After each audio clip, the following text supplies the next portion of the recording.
Right. Shorthand dictation, 100 words per minute, 10 minutes speed, 5 seconds.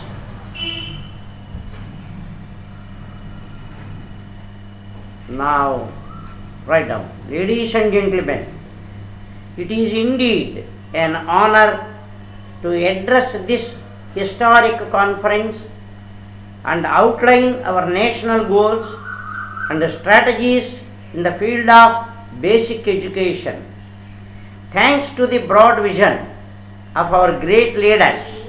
like Mahatma Gandhi, education was identified as one of the very important sectors through which political, economic and social progress was sought to be achieved soon after the attainment of freedom in our country. Even though the father of the nation was very busy leading the different sections of people of this country in the struggle for freedom, he had evinced keen interest in the evolution of an alternative system of education in tune with the needs and requirements of the Indian society and hopes and aspirations of the people as a whole. As a first step in this direction, the National Planning Committee, under the chairmanship of Pandit Nehru, had made far-reaching recommendations with a view to make India march forward in the field of education. In order to achieve the goals of bringing down the illiteracy rate and spread of primary education in all parts of the country within the shortest possible time, the farmers of the Indian constitutions took care to provide for free and compulsory education for all children up to the age of 14 years. At the same time, successive governments promoted education by all means through 5-year plans. Even in these days of rapid progress made in the fields of science and technology all over the world in general and all round the country in particular, there is no reason why people in different parts of the country, especially in rural areas, prefer to send their children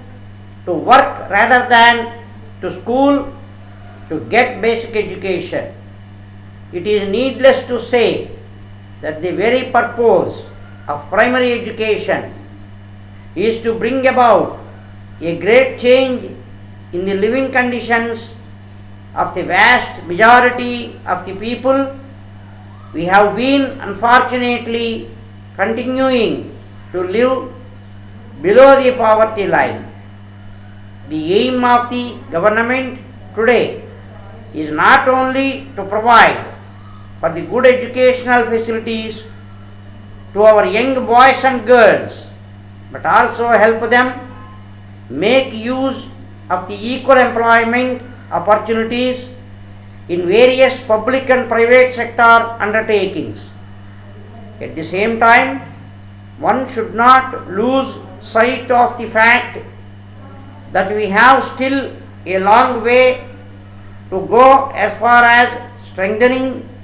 the system of primary education and mobilizing the local communities to the cause of basic education are concerned. In this context, it would be interesting to know that in recent times the experiment of distance education being organized very satisfactorily by various universities in our country has been successful, with the masses of urban and rural areas making the process of learning a pleasant experience for them and brought into focus another interesting angle of teaching. It is no exaggeration to say that distance education has contributed to some extent to promotion of universalization of primary education for the purpose of reaching out to the millions of people. The national policy on education envisaged non-formal education as an integral part of its strategy to achieve universalization of primary education. It is a matter of great satisfaction that there is an increasing awareness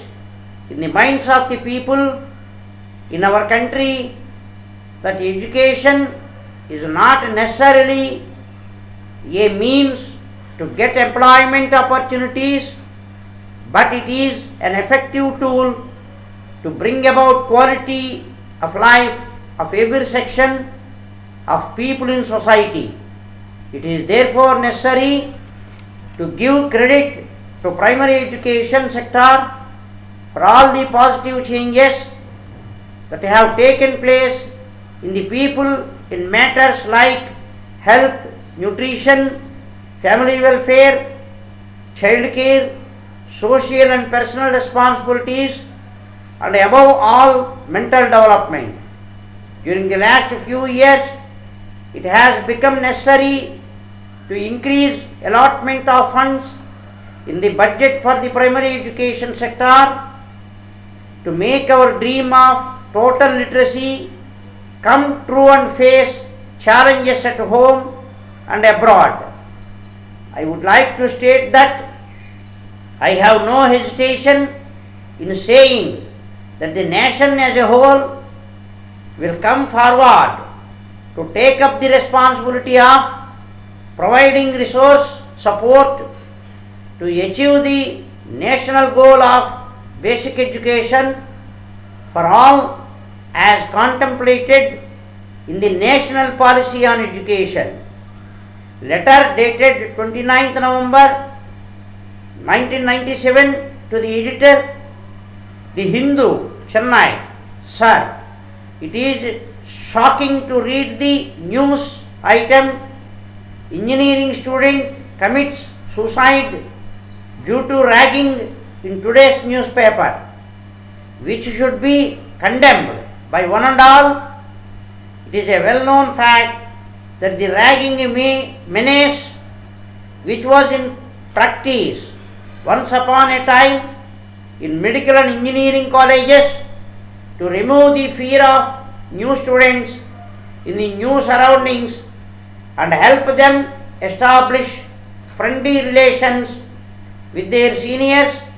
has assumed alarming dimensions in recent times, making some of the sensitive, bright and intelligent juniors who could not bear suffering any longer and their lives in frustration.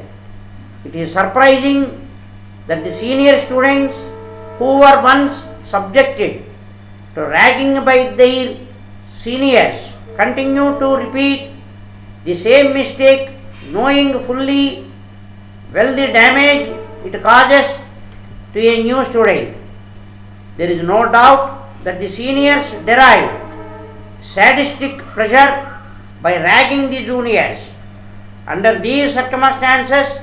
the government should take necessary steps to make a law as early as possible banning ragging in all educational campuses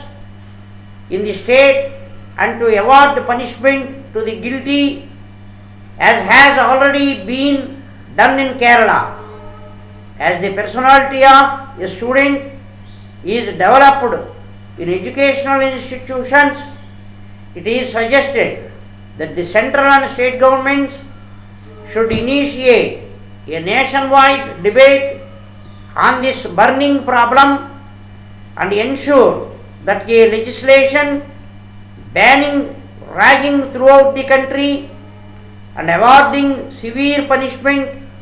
is brought about as soon as possible preferably in the current session of the Parliament, to avoid further loss of lives due to this menace, unless and until the central and the state governments come forward with concrete steps to eradicate this menace, peace will not restore in the educational campuses, and in all probability in parents' minds, yours.